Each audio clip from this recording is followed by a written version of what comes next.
Are we going to see Ghana and other African countries ever offering citizenship to the African diaspora with no strings attached? Welcome to the Ghana Plug.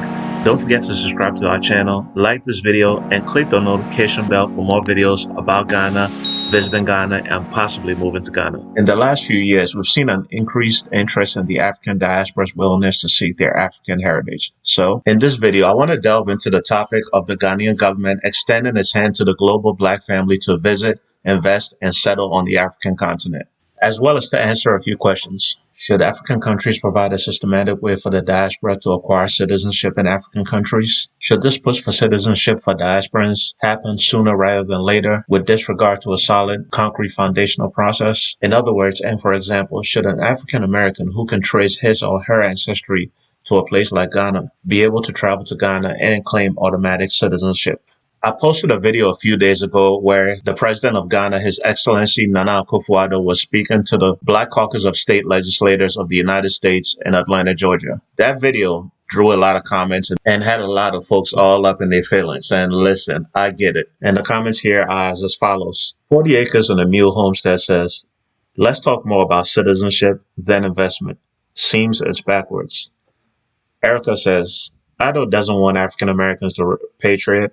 His focus is using the global social capital of African Americans' reputations as trendsetters, the purveyors of what is cool and hip, to sell Ghana to the rest of the world. African Americans are mascots for his agenda, do drum up investments from the larger global community, and has been very successful. And she went on to say a whole lot more. And, I'm going to read some more of the comments because these comments are really, really interesting.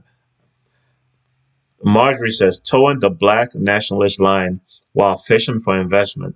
The leader made no commitment to citizenship, and so much more. And Joseph said, is he selling cocoa beans? What about enticing Ghanaians in diaspora to invest? Will year of return welcome the couple bring in their partners of the same sex? The anti-LGBTQ bill will frighten this group to relocate or invest in Ghana. It's a lot to unpack here in this comment section. Do you agree or disagree with any of these comments? Let me know below in the comment section.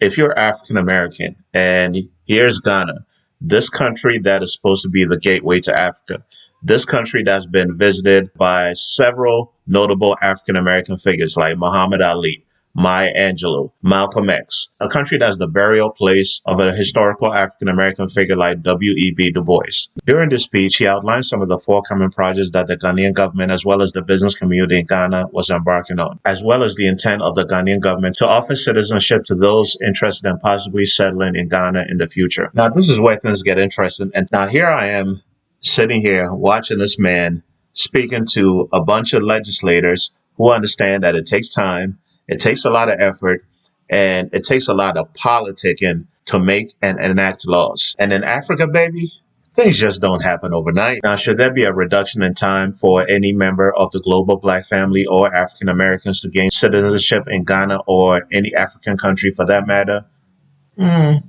Maybe. But we're talking about Africa here. Things just don't happen at the same speed of light that they happen in the Western civilization that you live in. Things just don't happen by magic. Hell, it took the Americans over 200 years to enact its Immigration and Naturalization Act since its independence in, 1776? Now, I know there's no comparison between the United States and Ghana, but that's just to make a point that Ghana only became independent over 60 years ago.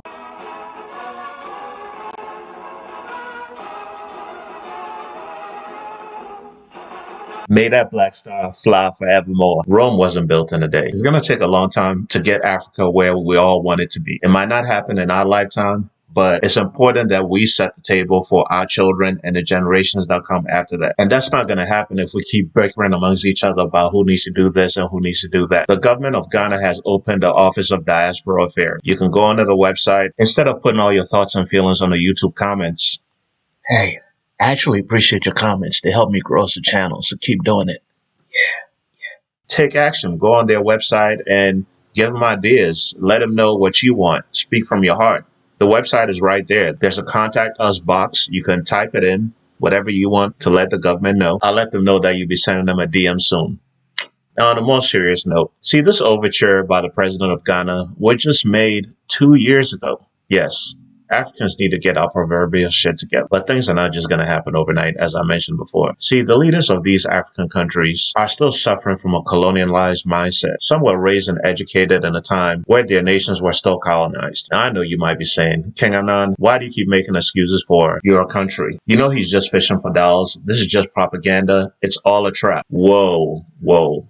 Pause. See, even though an African country hasn't been able to create a systematic pathway for the African diaspora to naturalize and gain citizenship in African countries, it's imperative that those systems are not created in a hasty manner, but African states are allowed to create a naturalization system that's based on a solid foundation. So let me just give you guys an example, and I'm going to keep it real with you here.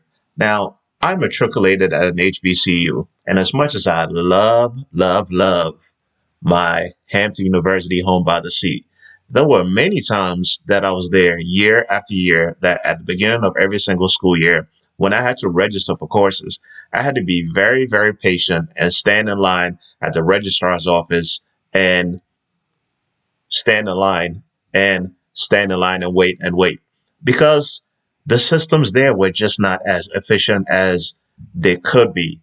So Black people, you know what I'm talking about. When it comes to us, our systems and structures are not always run the way that they should be. And again, this is Africa. There's a saying in Africa, when you look at things, this is Africa. Now, I know there's always going to be critics no matter what is put on the table. Rome definitely wasn't built in a day. See, this overture for the sons and daughters of Africa to return home was only made by the Ghanaian president just 2 years ago. It's going to take more than just a small African country to do all the heavy lifting. It'll take many African nations coming together. The best and brightest minds of the diaspora, the will, might, and collective voices of the people. You, yes, you are who I'm talking to. And see, this is what really gets me about Black people, okay?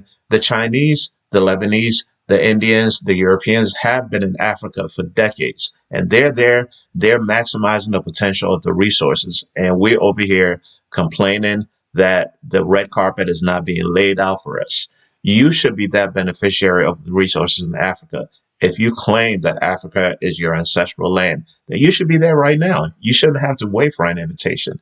I'm not saying you should go exploit the resources, but you should take advantage of what Africa has to offer you. To sum this all up, African countries will need the brains and ingenuity of the global Black family, and the same hope of a brighter future that the enslaved possibly had when they toiled on plantations in a new world. But this time, we won't be building a nation under the watchful eye of a slave master, but hand in hand with other Africans to create a better African society for future generations. That's all for this video about the global Black family receiving citizenship in African countries.